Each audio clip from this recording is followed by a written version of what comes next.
today on The Social. The Golden Globes have announced a Best Podcast category. Is this move pandering or a necessary adaptation to the industry? And do you have to be 100% sure that you want kids before having them? We debate whether there's room for uncertainty when it comes to parenthood. Then, it's spring and wine is in bloom. Exquisite floral wines that pair perfectly with a bouquet, just in time for Mother's Day. Plus, a mother challenging an inaccessible world. Author Jessica Slice tells us how disabled people are uniquely suited and skilled at parenthood. It all starts now on The Social.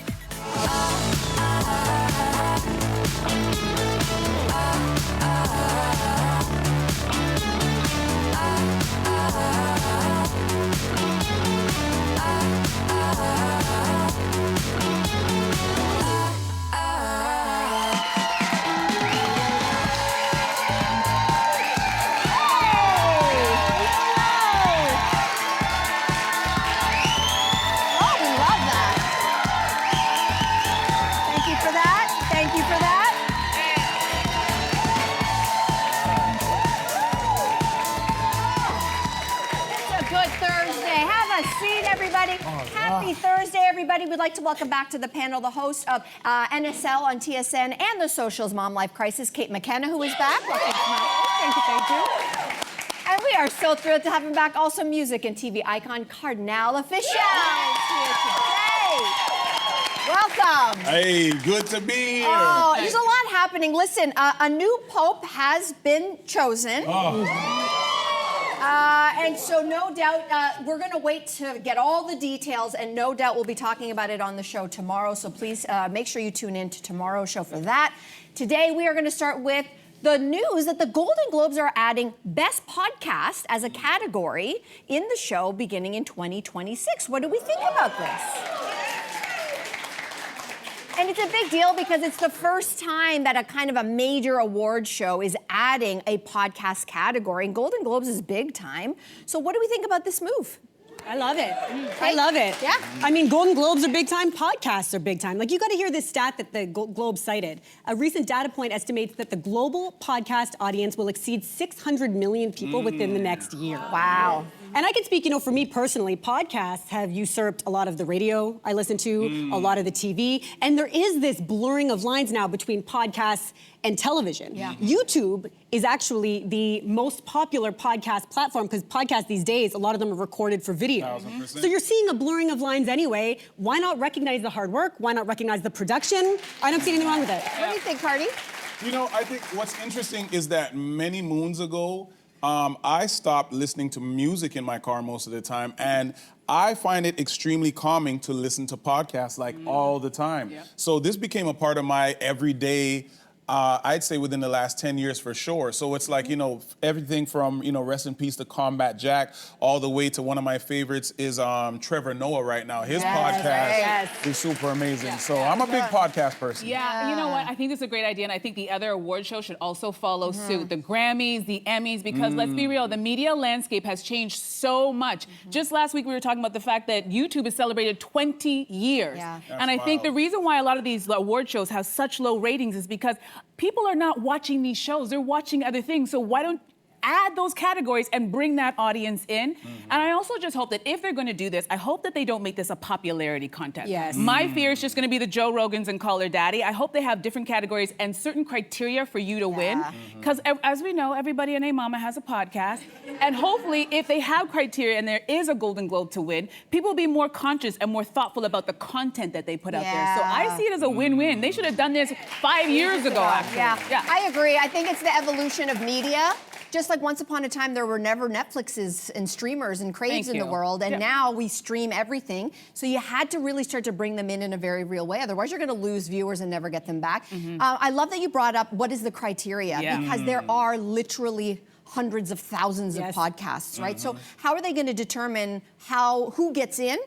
Because let's not forget, there are so many genres, just like music. There are genres. There's health podcasts, there's entertainment podcasts. And here's the thing, some of the biggest podcasts in the world, they actually blur the line of entertainment and journalism.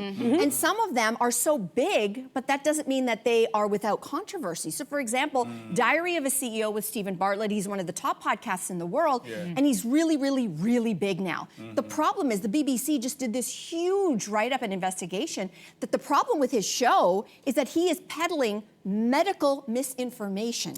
Major. He had a guest on his show that said the keto diet will cure cancer. Now, you cannot have that and not have a journalist sitting on the other side who's going to challenge medical statements like that are simply untrue, and he's number one. So if he gets in as a top podcast, I'm also really worried for the rest of us. But I'm you not see, going to lie. I really think that's what's happening within not just the world of podcasting, but the entertainment business, period. Because a lot of people, we kind of like take people that are popular and we take them as somebody that's credible. You understand what I'm saying? And I think that is what is a real problem, is when we have these people, yeah, they're podcasters, it's entertainment, but it's not necessarily journalism. You know what I mean? But I think this is such a great point, but I guess does it matter to you guys that this is the Golden Globes that celebrates the best in entertainment, not the best in journalism? Does that matter But to you? I think that's why to not blur the lines is key. So, I think that, are they going to do it by genre? Like, it sounds like it's going to be one category, best podcast. But you know how many we listen to just on this panel? Yes. I'm sure the one, how do you decide who wins based on what criteria? You know, if it's a best actor, it's because of acting. Yeah. Right. Like, what becomes best podcast? I don't know. And that's what I was talking about with criteria. I think you make a very valid point when it comes to Diary of a CEO. And he probably would expect, if he was put in that category, that he would win. But it's like, yeah, you didn't win because you peddle misinformation. So that might help him change the way he does his show. point. And that's why I'm like, the criteria is really going to matter, because if it's a popularity contest, I don't want to see Joe Rogan up there with a cigar every single year going, again. I'm not interested in watching that. Neither is anybody else. Yeah. But yeah, I make hear it more you. competitive. I hear you. It's true. All right, well, somewhat related. According to a recent YouGov poll, Americans rate the 2020s as the worst decade in a century for music, movies, fashion, TV, and sports, all the things. A writer for The Atlantic is asking if we really are living in the worst pop culture era. So, Cardi, where do you stand on that? No pressure. I was gonna say, as a crowd is moaning, and then they're like, so Cardi. I mean, you know what's interesting about the era that we're in right now is if you look at fashion, if you look at music, if you look at movies, there's a lot of recycling happening. So if you're talking about innovation, you can literally look back in the 70s and you're like, we got disco, we got this, we got that. If you look at the 80s, you remember what type of sound, what type of aesthetic. If you think about the 2020s, movies, everything is a do-over these days. Everything is a makeover. If you look at fashion, it's what used to be hip in the 70s. It's the things that we grew up on in the 90s. So maybe what it is that we don't have as much innovation now. And I think, it's interesting because it depends on what side of the line that you're on, because a lot of us get to celebrate everything in these times, which makes it fun because, you could go back to your youth and be like, oh my gosh, I used to wear the jelly slippers and it's cool. Yeah. And somebody else can put on a tux and they're like, oh my gosh, like this I remember from the late 90s, this look was cool. So it's great, but I think innovation is what we're lacking right now. Okay. Can I ask you something as an artist? Of course. My feeling is, I actually agree with this article that pop culture, for all the reasons you just said, there's nothing new and innovative and creative anymore. Yeah. My opinion is that because a lot of people are now just selling out. If you guys remember in the 80s, late 80s, if you were, involved in hip hop culture, if you were called a sellout, that was actually a negative thing. Yeah. How dare you sell out to the man and do it just for the dollar? Right. Like, there was a higher purpose to your art. It was to 1000%. challenge things. It was to battle the status quo. Today, I feel like the artist's rule is go big or go home. Right. Sell out, sell out, sell out. And I'm sorry, maybe that's why Rihanna has no more music coming out, because now I say this, I love Rihanna. She got her bag, and I love her for that. But as a fan of her music, where's the music? We're dying What do you for mean? the She's music. still in lip gloss, baby, and underwear. She don't need to be back in the studio. I buy the lip gloss, but she became a billionaire. I learned a long time ago that you do not make any remarks on pregnant women also. So let's keep these till after she has the next baby. Yeah. No support for pregnant women. Yeah. I support pregnant women. I've been pregnant once myself. This has nothing to do with her pregnancy. Yeah. I love Fenty, for the record. I buy Fenty. I have made her a billionaire. Okay, I want music, Rihanna. Okay, I actually really don't like this question because inevitably everybody who's older is going to sound like their grandparents. Back in my day, it was that better. And the reality, I think, is that there's pros and cons to both. Like, I think the music from the 80s and 90s, which is that's my era, was fantastic when it came to originality with people of different ages, with the songwriting. But at the same time, this generation, they get to choose. Thanks to TikTok and YouTube, they get to decide which artist they want. I got Pat Benatar. I like her, but there could have been another Pat Benatar if I had a YouTube to go and search her. So there's pros and cons to both. I just want to say, like, I miss the collective. Like, I think now we don't even have mainstream pop culture anymore. We have K-pop culture, Taylor Swift culture, Minecraft culture. And I think part of the reason this feels a bit icky or not as great as the past is because we're taking everything in individually, right? In the past, it was like we had a music video channel. We'd all go see a movie on opening weekend. And now my kid listens to his playlist and his playlist only. We're not listening to things as a collective. And I think that's why it doesn't feel as good. I know we have to go to break. But I also heard through the grapevine that maybe, Cardi, some new music coming your way I heard. Any collabos with Rihanna? Just curious. Listen, I'm happy that I got just the one that I have. New music coming May 29th. Let 'em Out is coming. So look out for that. Unfortunately, Rihanna will not be on this one. She will be somewhere with her feet up being massaged because, you know, she's expecting another one. So A$AP Rocky clearly is not making music. He's making babies as well. So Keeps that girl pregnant. Yes. Yeah. All right, let's take a quick break, everybody. Do you have to be 100% sure, speaking of babies, that you want a kid before you have one? Okay? What's your percentage? What's your metric? It's gonna get spicy after this.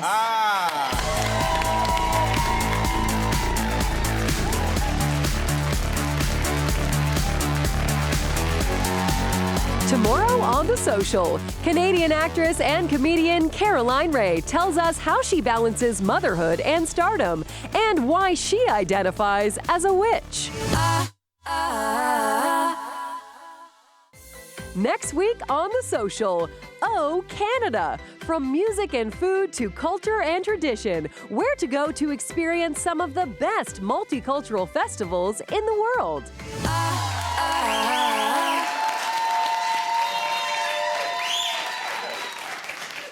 Okay, we want to hear from you on social media. What do you think about what we're talking about here today? That is where you can have your voice heard. All right, so let's dive into the next one. Do you need to be 100% certain to have kids? All right, well, a writer for Time is challenging the idea that you either want kids or you don't. She says it does a woman disservice and that material ambivalence is quite common. So do you agree that you don't need to be 100% certain to have kids? All right, Mel, what do you think? What do you think? You know, obviously, a man and a woman are going to maybe answer this differently because for me as a woman, I was in my mid-30s. I'd been married for 5 or 6 years, and then I looked at the biological clock and was like, guess it's time to have kids. And so, no, it wasn't because I was like, I want to be a parent. In fact, before I met Ryan, I didn't want to get married or have children. And then Ryan convinced me otherwise. He definitely said I wanted to get married. I was like, okay, well, if I want to bag this one, I'm going to, lock that down. So we got married. And I think after that, he really turned me on to the idea, like, this could be father material, and I guess that means I have to become a mom. So it was because of him? It was mostly because of Ryan first, and then what happened was, I think for a lot of women, when you start to realize that your fertility window is closing, and you start to get nervous that that choice might be taken away from you, it definitely twists your head a little bit, and when we started trying and very sadly realized we were not going to conceive naturally, and we started to go through the fertility process, then it became a different thing. Then it was like,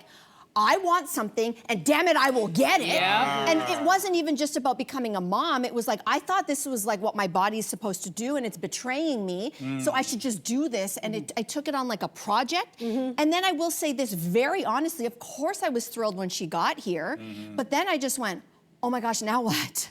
Now what? And so I love my daughter to death, but I also want to normalize for women that it's not like they say in the movies, all I wanted to do was be a mom, and it's going to be like the angels from heaven, even though I'm kind of dressed like one today. She's gonna, it doesn't have to be that way. I am so thrilled and lucky I have her, but it's not like the way they showed it in the movies. And I'm curious, do men have the same feeling? Like, did you have that feeling? Were you iffy about wanting to have kids, or did you know right away?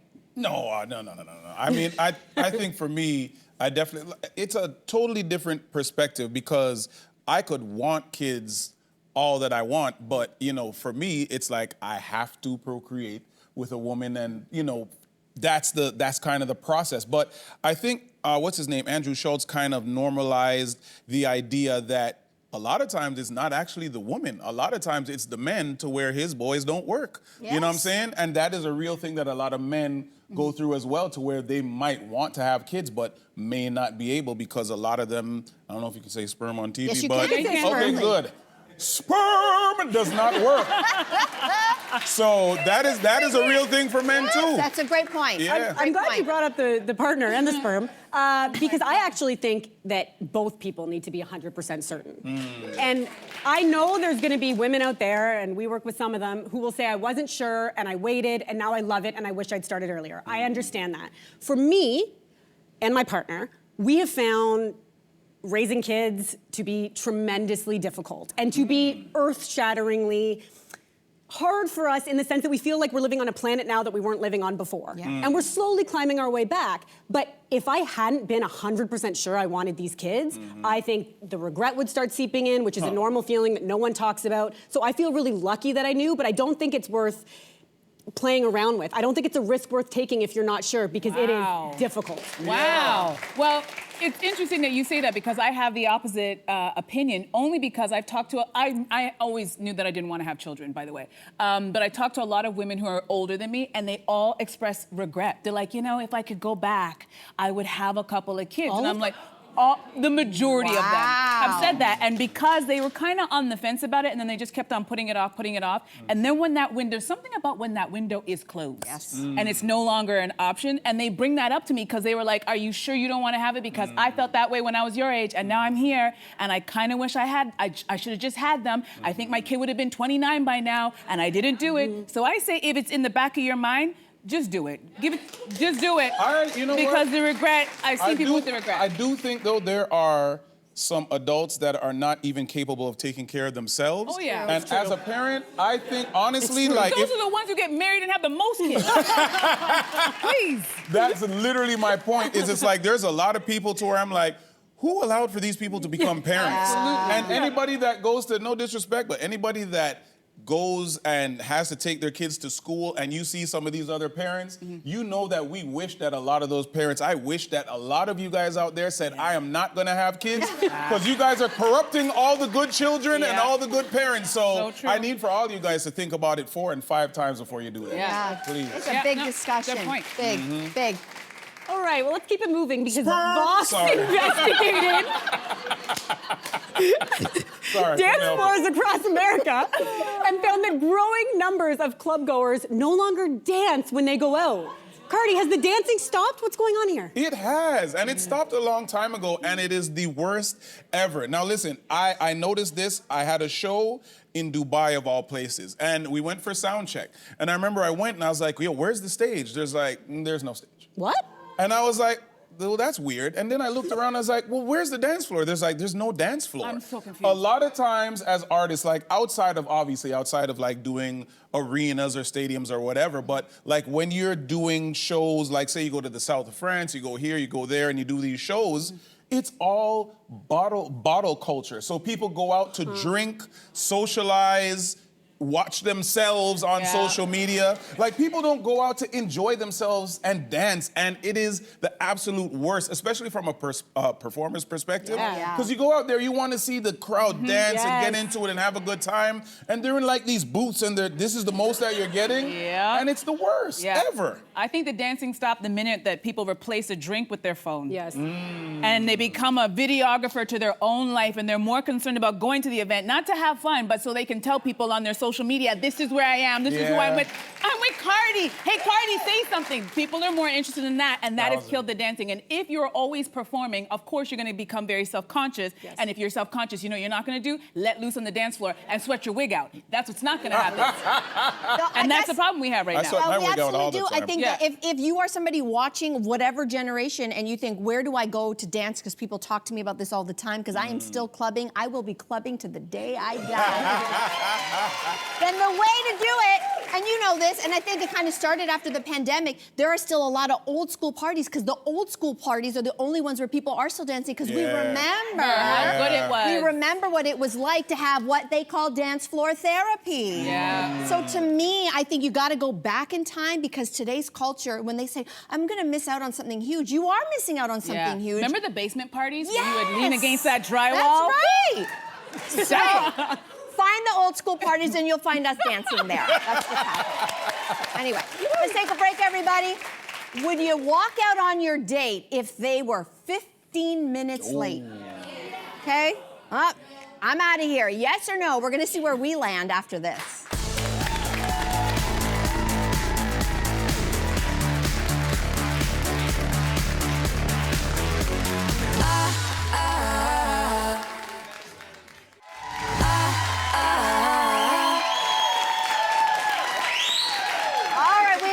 Everybody, like I said, a new pope elected. We just found out first American pope has been elected. We will discuss on tomorrow's show, so make sure you tune in. Okay, someone has stirred things up on Reddit when they said that they walked out on their date because she was 15 minutes late. A little note, no reason, no text given, just 15 minutes late. So, Cardi, is the guy wrong for just deciding I'm out of here? Listen, I was gonna say there's a couple of things. You know, I live in the greater Toronto area. With traffic, we gotta extend it a little bit. What's the grace period? We're not What's saying the grace she period? can't be late. We're saying there's no correspondence. We're not saying you can't be late. That's the caveat. Here's the thing. I need to be able to, first of all, if I'm there at 7:30 and the person is not there at 7:30 and I didn't hear from the person at 7:30, I'm maybe making 5 minutes past to where I'm like, hey, where are you at? Like, what's happening? Is everything okay? If I don't hear anything, by 7:45, I'm out.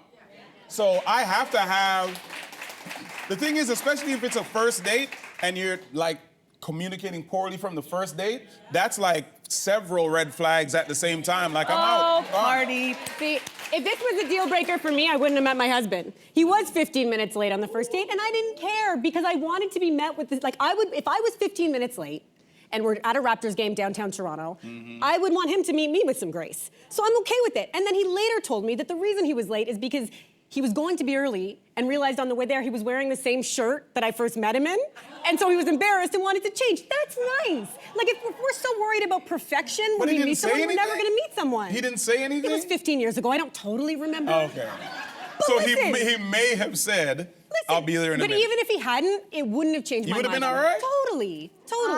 That's why he married you. I think I kind of land in the middle of both sides because I'm the one who's always late. But I'm also really big on text. So I would text that I was late as well. But I also think it comes down to maybe what your love language is. Like, maybe your love language is quality time. And under that would be things like punctuality. So if you're like, no, you show me you love me because you're on time and you're communicative. But what if your love language is like receiving gifts? And so your date's late, but they come with this dazzling array. I'm really sorry, but I was picking up these things. be okay You with never that. you may never get to see it. I 'cause don't I'm know. out.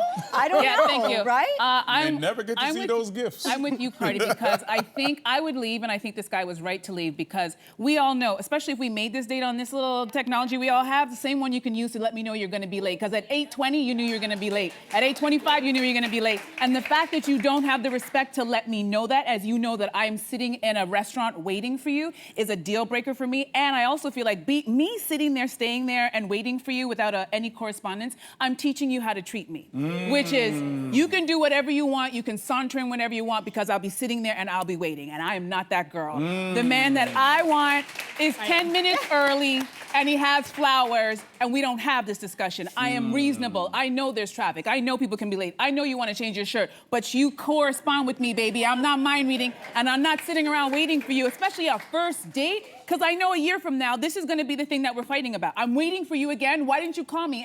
And I'm not doing that.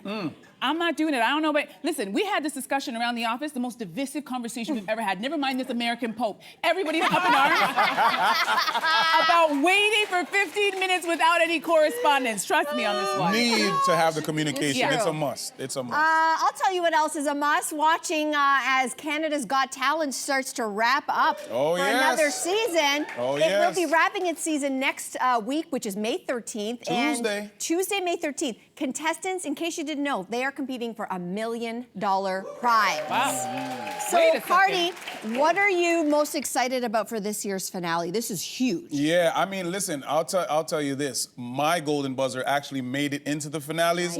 So shout out to Carson Birmingham, originally from the small island of Dominica. Oh, we love that. That's right. Yes, Dominica. So, you know what I'm saying? Like, he absolutely obliterated his audition. Like, he was so incredible. People were crying. And I want to see him take home that $1 million, because that is going to go far within his family, within his island. And I think it's going to be awesome. Okay. That is so exciting. Yeah, man. Cardi, thank you for that teaser. Yeah. And thanks for coming back. Of course, Thank you. anytime. Anytime. Of course, you can catch Cardi on the 2-hour season finale of Canada's Got Talent next Tuesday, May 13th. That's 8 p.m. Eastern on City TV. Up next on this show, floral wines for Mother's Day? That is up next. We'll be right back.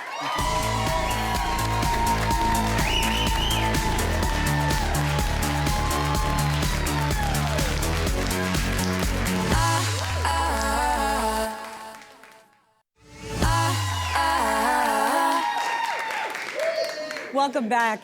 As spring blossoms around us, so does our selection of exquisite floral wines, the perfect pairing for the season. And if you're looking for a Mother's Day gift that's both thoughtful and tasteful, our next guest has you covered with beautiful bouquet and bottle pairings. Please welcome the editor of Canada's largest wine review website, Natalie MacLean. Good to have you here, Natalie. Good to see you. Hi, it's great to be with you. Okay, so let's start out talking about the connection between florals and wine. Right. So we often hear wine described with floral descriptors, and that's actually more than poetic fancy or wine geek speak. There's actually a balance between the chemistry of grapes and the artistry of winemaking, and both grapes and flowers are profoundly influenced by the terroir, the unique environment where they're produced. So today I've brought 5 different wines representing a different bouquet, perfect pairings for Mother's Day. Lovely. I love Yes. it. And you've gone classic for our first pairing, right? I have. So what bouquet and bubbles are we starting with? So we have roses and rosé. And just let me say, if you are bringing... Shut up, Kate. Yeah, there you go. She know I already started to drink. I'm like, no, I'm listening. You do you. All right, so if you're going to give fizz and flowers, you're not just the favorite child anymore. You're the only child who counts, Yes. right? That's Game good. on. Because roses and rosé have a timeless association with celebration. You know, as the petals of the rose unfold with their delicate perfume, the wine reveals itself with its aroma sip by sip. Is that happening? I'm getting it sip by sip, girl. Sip by sip. Great participation points. Okay. So what sparkling wine has Andrea already dove into over there, I should say? Yes, that's right. So my first pick of this floral bunch, is the Westcott Vineyards Brilliant Sparkling Rosé from Niagara, Ontario. Go Canada. Go Canada. All right. So this wine it's beautiful. It has these fine liquid bubbles, almost like liquid pearls, and it has these aromas of rose petals. I mean, it's just beautiful. What do you think in terms of the pairing? I love it. Okay. But I'm maybe not the wine expert to ask, but I really like it. The problem is we have two non-wine experts. We're both like, tastes good to me, tastes delicious. All right, so let's move on to our next one. We're moving on to peonies and Sauvignon Blanc. Why did you pair these two together? So these are the extroverts of their worlds. They walk into a room and they're going to audition for the reboot of Pride and Prejudice and get the starring role. It's the Andrea wine. Yeah, I love that one. exactly. So peonies and Sauvignon Blanc, both bold. They have a vibrancy that demands attention. You know, in other words, they are not wallflowers, right? So peonies have these layers and layers of petals that kind of explode in a profusion. Oh. Yeah. Yes, it's exploding. I'm listening. The wine is exploding. That's a new descriptor. Can I use that? Of course you can. All right, so what Sauvignon Blanc are we sipping right now? So we have the Villa Maria Cellar Selection from Marlborough, New Zealand. It's made from sustainably grown grapes, and it has this bold aromatic character, passion fruit, some lime and can lemon. smell it. Yeah, Yeah. there you go. Excellent. So I just think the two of them, peonies and Sauvignon Blanc, they say, we're here, we're not going to be ignored. Yes, I love that. Yes. That smells delicious. So you have one more white wine pairing for us. do. What is it? So we have Vermentino and lilacs. Now, for me, lilacs are very much, they have such a beautiful sweet and spicy aroma that it sort of lingers in memory. I think one sniff. I know, who's been drinking here? That's right. I'm the one who hasn't. Anyway, but one whatever, and you're transported back in your memory to your grandmother's garden. It's very nostalgic. And I think of Vermentino, you know, very opulent, great mouthfeel, but also lilacs. It's like strolling through a garden in full bloom after a spring rain. I love your love description. you. Your Poetry. almost better than the wine. That was incredible. Thanks. Well, I believe wine is sublime all the time, but I ain't no poet, and I know it. Hey! Yeah. So, I whatever. think you are. Yeah. So tell us about this wine then. So I have got the Lunai Vermentino from Liguria, Italy. And it is so opulent. It has a profusion of blossoms and stone fruit.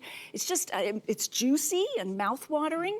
What do you think of it with the lushness of the lilac blossoms? How's the mouth feel, Andrea? It feels wonderful. Your mouth is feeling great? My mouth, everything feels wonderful right now. I'm on wine number 3, everything feels great. You know, if you two keep this up, you're both getting a sommelier certificate by the end of this segment. Hey! Yeah. See that? Done and done. Done and done. All right, so let's move on to our next one. We're moving into reds now with the Pinot Noir and Cherry Blossoms. Right. Talk to us about this pairing. Well, this pairing, just cause I ran out of ideas, I don't know. No, just I think cherry blossoms, you know, they have this magnificent blooming in spring that sort of comes and goes very quickly. It's magnificent.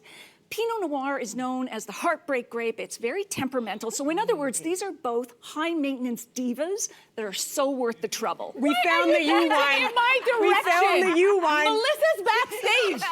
Don't even bother. No, I'm joking. So tell us about this Pinot Noir that you brought. So we have the Tirroubles La Grosse Pierre from Beaujolais, France, made from the Gamay grape. So it's got these lush aromas of ripe raspberry and plums. It's smooth. It's like liquid silk. It is. It's very bold, but very smooth. Very high Very maintenance. good. Tastes very high maintenance. Very high maintenance, yes, very high maintenance with a side of diva. So yeah, I just think it's a beautiful, like Pinot Noir is often described as having cherry aromas. So yeah, there was a notion behind the pairing. Yeah, Love it. for sure. Yep. Now let's talk about our final pairing. It's orchids and gamay. So why do these go well together? So orchids are kind of like the high fashion supermodels of the flower world, right? They're tall, they're willowy. Are you pointing at yourself for real, Kate? You've had too much wine. She's cut off. Yes, they're very much Kate. So they're tall, willowy, a little intimidating. Orchids are also among the most diverse of the flower family. So they come in all shapes and sizes, and they really have a wild variety, which is like gamay. It will differ wildly depending on where it's planted. So that's the pairing for this one. And tell us about the last wine you've pulled for us. All right, so this is the Courcelette Estate Winery from the Okanagan Valley in British Columbia. Again, another great Canadian wine. And it's bursting with these cherry berry kinds of aromas. It's very smooth, you know, it's luxurious. I think, you know, like orchids, it's kind of got this wildness to it that remains untamed and delivers over and over in the glass. You are so good at what I you know, do. this is so much fun. We should cheers. Cheers! Cheers, Yes. ladies. Yes, Fantastic. cheers. Thank you so much, Natalie. Always so much fun when you step by. All right, Natalie, thank you so much for being here. After the break, author of Unfit Parent, Jessica Loyst, tells us how living with a disability prepares you for parenthood. Stay with us. That was fantastic. I like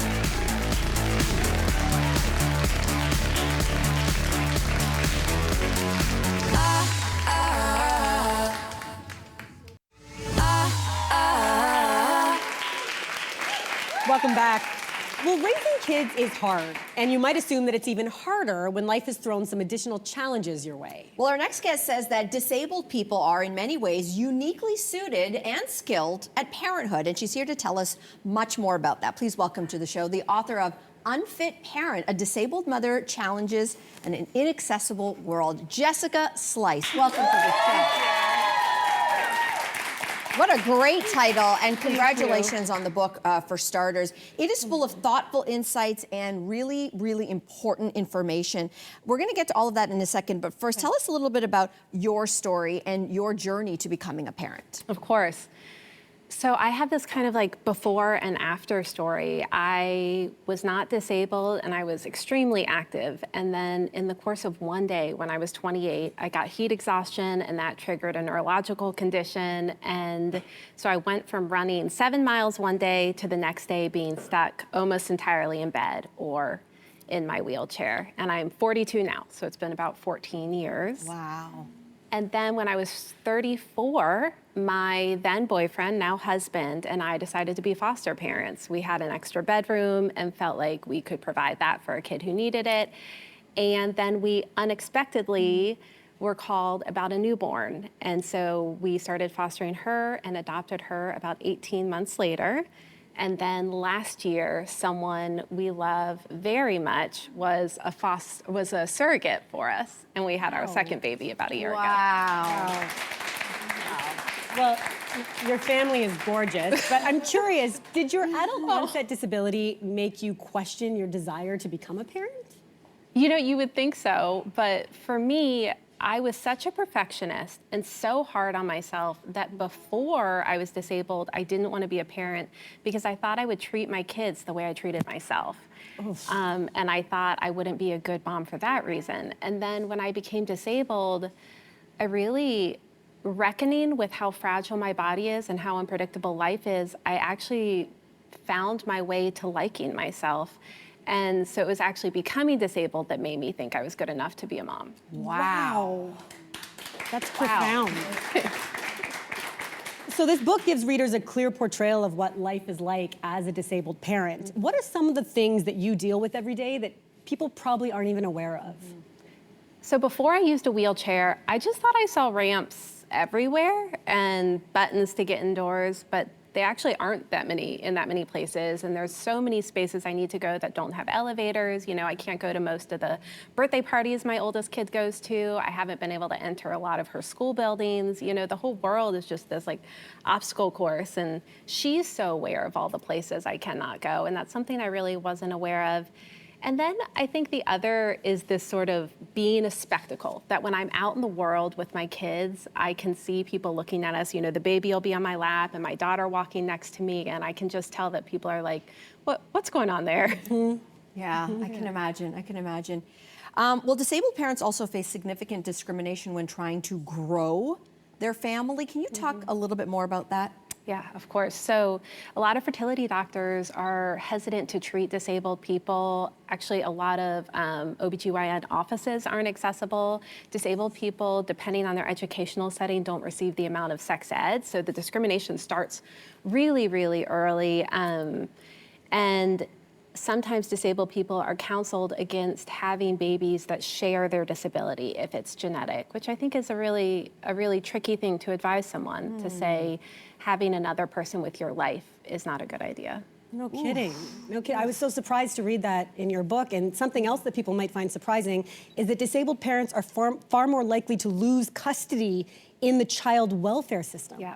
Can you tell us more about that? Oh my gosh, so many disabled parents lose custody of their kids. I didn't interview anyone for my book who had not been visited by Child Protective Services. Not anyone? No, it's so common. One mom I spoke to, when she was in the hospital after giving birth, she had trouble nursing and started crying, and she was blind. And the nurse called CPS, and they came and questioned her capacity to parent because she was crying, not being able to breastfeed. But anyone who has fed their baby from their chest knows that that's very difficult from the beginning, and crying is, I think, just par for the course. Yes. That's about as normal as it gets. If you're not crying, something's up. Yeah. It is that hard. Unbelievable story. Yeah. So I think raising kids, we know it's not easy. All of us can attest to. And some people might assume then that the demands of modern parenting would be even harder for those who have challenges. But in fact, your book is dissecting that very argument. Tell us more. So I think, or at least for me, that disability has taught me a lot of the same skills that parenthood requires, and I think that's the case for a lot of disabled parents. You know, it's taught me to kind of be okay with the fact that a lot of days are hard, a lot of days are unpredictable, and when things are hard, it's not because I'm not good enough or not doing things well enough or not optimizing or not trying hard enough. It's because of systems, it's because life involves suffering and life involves unfairness, and I think for a lot of disabled parents, we practice those skills, and so when it comes to parenting, we're kind of ready for all that kids bring into it. But I also think that disability and not being disabled, the line between them is so much fuzzier than any of us think, that every single person will become disabled if they don't die suddenly and tragically, that we all have bodies that eventually fail, and we like to pretend that we're so far away from that fragility and that mortality, but it's actually the unpredictability is the thing that we all share. Such a good point. It's such a good point. Yeah. I'm curious, how has disability culture shaped your view of parenting? I think disability culture has this really beautiful ability to tell the truth about what's hard and then to come together to try to ease the suffering of other people. It's this sense that we don't need to do everything on our own, and it's this real sense of community. And it has totally changed my parenting. When I encounter my own limits, I'm far less likely to blame myself for them and just far more likely to ask for help, because that's what it is to be a person.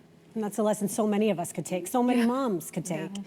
So what changes would you like to see to make life for disabled people easier and also more inclusive? So as I mentioned, you know, there are so few places that are accessible, or so much fewer than you would think. And people often say, well, it's historic. You know, this building's been grandfathered in because it's historic. But I think about how disabled people have been treated throughout history. And, you know, up until 1974 in the US, disabled people could be arrested for going out in public because of the ugly laws, that if I was in a wheelchair in public, I could be arrested. 1974? Yeah, and then until the late 90s, most people with my disability were institutionalized and we were hidden from view. And so when people say it's historic, I think, okay, but let's think about what history was like. And instead of grandfathering it in, we should say, let's create a new way of treating disabled people and not rely on these tired tropes. And it feels like part of the lineage of disabled isolation is being excluded from buildings. So I would love to change that. You're doing that by being here with us today. So Jessica, thank you. And congrats on the book. Thank you. An amazing feat. Thank you. Thank you. Let's take a quick break, everybody. We're back after this.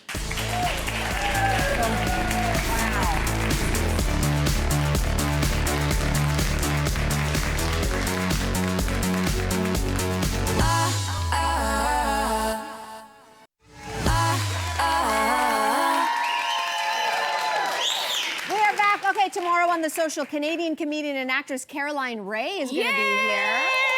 You may know her from playing Aunt Hilda in Sabrina the Teenage Witch. She'll be here. And also, we're trying out recipes from Crave. It's a hugely popular prairie bakery, so we hope you'll tune in as well. Pope Talk tomorrow on the show. See you then, everybody.